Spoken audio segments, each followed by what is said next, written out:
Alright guys, let's check out a couple Islanders. So this is my first hands-on experience with the Islander, and I have to say, I'm pretty impressed. These are well-built watches, and I'm probably going to try out an Islander or two in the future. These were lent in by a buddy of mine, Cowboy Swami. Shout out to him. So he wants a few mods done to these, and that's one of the beauties of the Islander, is that they lend themselves to being moddable, and all the parts are compatible with the SKX. So the possibilities are kind of endless.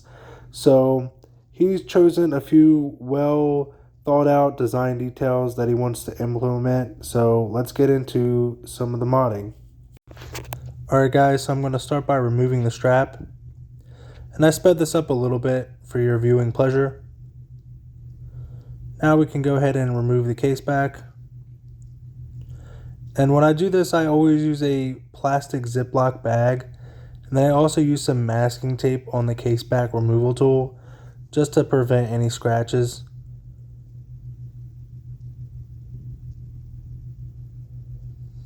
Now we can go ahead and unthread the case back the rest of the way. And I realized that I forgot a finger cot on my thumb. So I'm going to pop one of those on real quick. Now we can continue with removing the case back.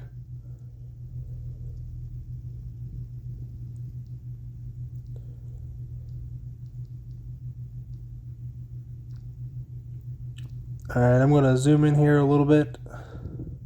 And that way you can see removing the crown.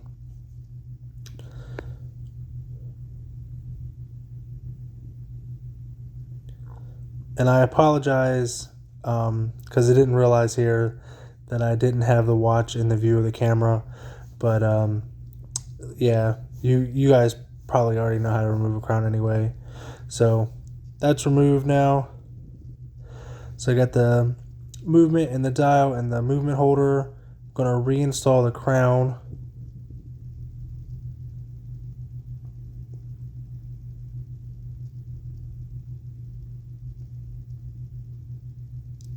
And then I'm going to align the hands.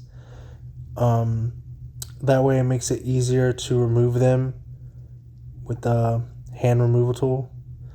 I always like to put them around 12, but as long as they're stacked up against one another, like evenly, they're pretty easy to remove. So he wants a new dial on this one, and he also wants the day wheel reinstalled. So we're going to go ahead and remove the hands. That way we can get the dial off and put the new date wheel on. I'm going to use my Bergeon dial protector here, and also a Ziploc baggie.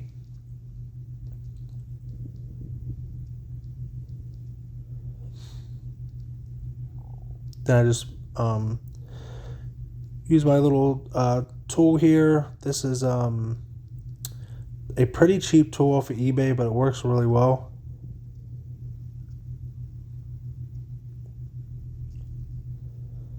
And the hands are off.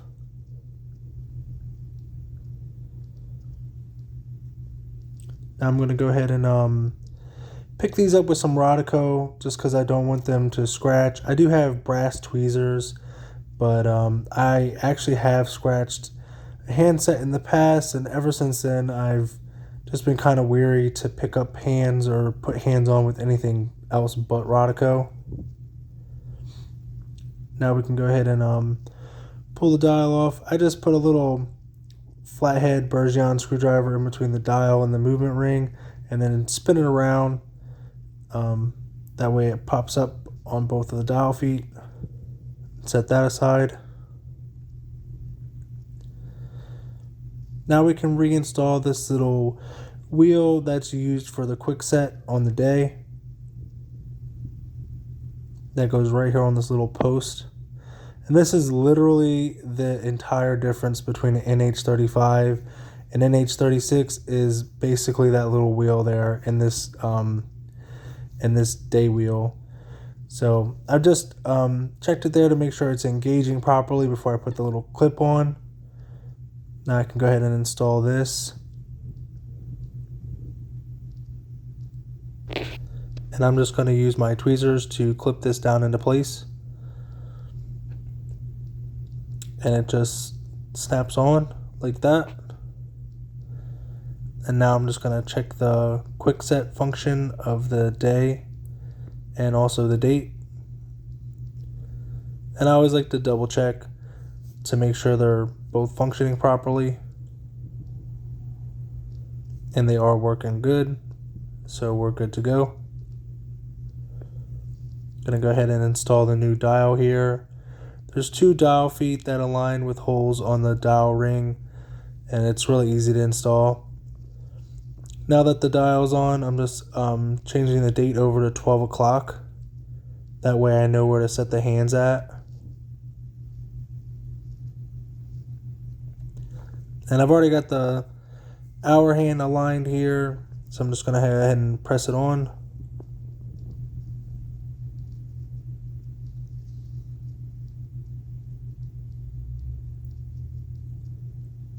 So I get that pressed on. Give it a little bit of a clean. Now I'm just making sure that the hour hand is installed properly. The minute hand is a very similar process. So now I'm just going to go ahead and check the alignment at 3 o'clock. Going to check at 6 o'clock.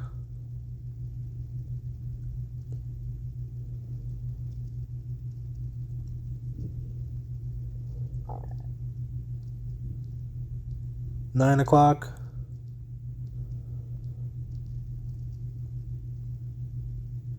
And then up at 12.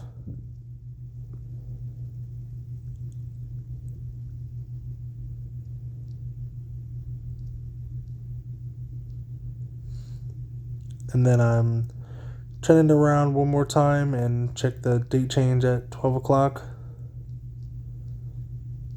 And it clicks over basically right at 12. I always like to check from the side profile to make sure that the hands are stacked an even distance away from one another and that the clearances are, up to spec. I got the seconds hand on the post, and I just use a Ziploc baggie and then the back end of my tweezers to press that on.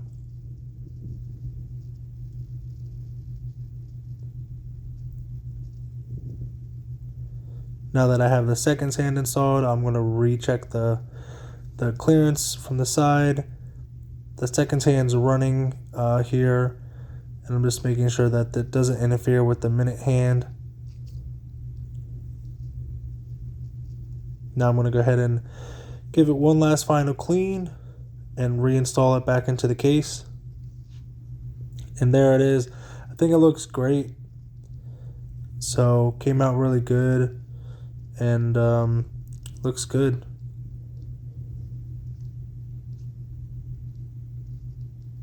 So on to the next watch. So for this one, he just wants the hands changed. So I'm going to go ahead and remove the bracelet. And the drilled lugs are your friend. And I'm a big fan of some drilled lugs. Whenever I order a Namoki's or Crystal Times case, I always order them with drilled lugs. They make strap changes pretty easy.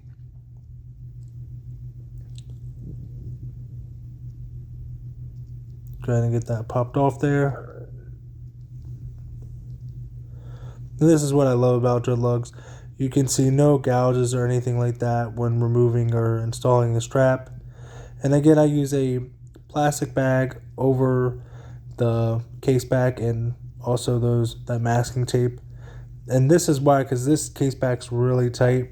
And the case back removal tool did actually slip on me once or twice here. Because the case back was really tight, but I got it loose here. We're going to go ahead and finish removing the case back.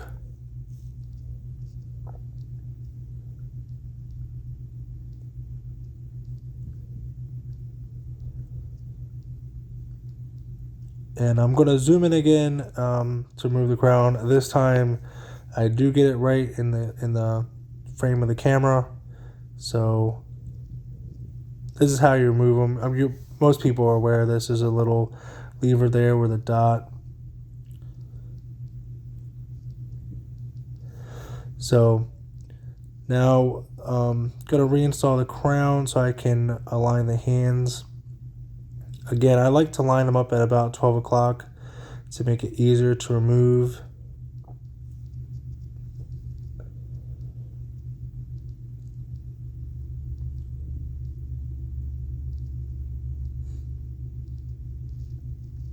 So I go ahead and put my dial protector on. Then again, the Ziploc baggie. And just go ahead and use the little removal tool here. And get those hands off.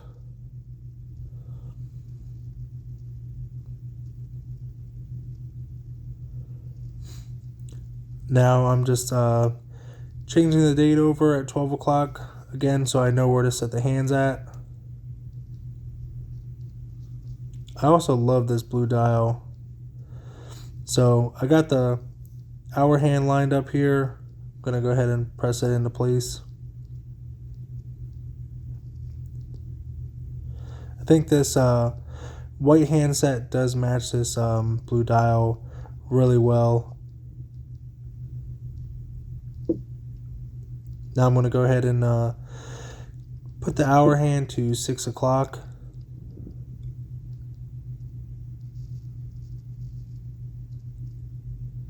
And I'm making sure that it's lined up nicely right in between the 6 o'clock marker.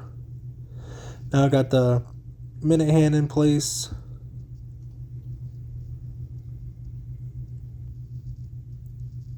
Have that pressed on now. And I'm checking for alignment again. Just giving a little bit of clean there.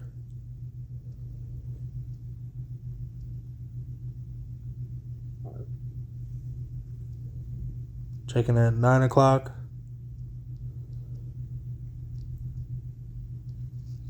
Check up at 12 o'clock.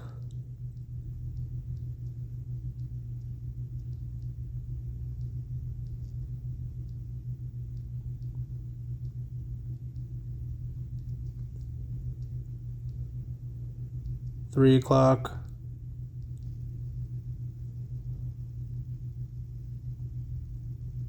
And then, of course, 6 o'clock. Make sure everything's nice and lined up straight. And check from the side profile to make sure that the hands are stacked evenly apart. Okay, I got the seconds hand on now. And again, I just use a plastic bag in the back of my tweezers here. And press it on.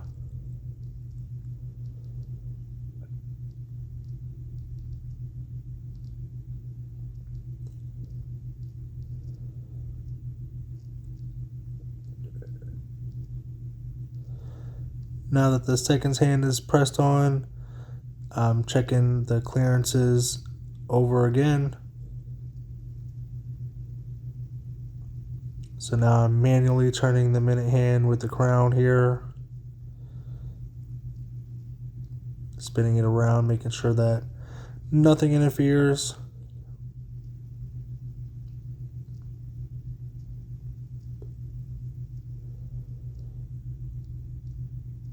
And now I'm going to go ahead and turn the minute hand a little bit past the seconds hand and let the seconds hand run freely and make sure that it can move around on its own power and not get hung up on anything. So I did also lubricate both crown gaskets on both watches as well as the case back gaskets. And this is me doing this crown here, but I did do it for both watches. After I got all the gaskets lubricated, they were both done, and this is how they both turned out. So I think they both look great. I think this is a cohesive pairing here, and I could easily see this going in someone's collection. You know, have a diver and a field style watch, I think both of them complement one another. As always, guys, thanks for watching.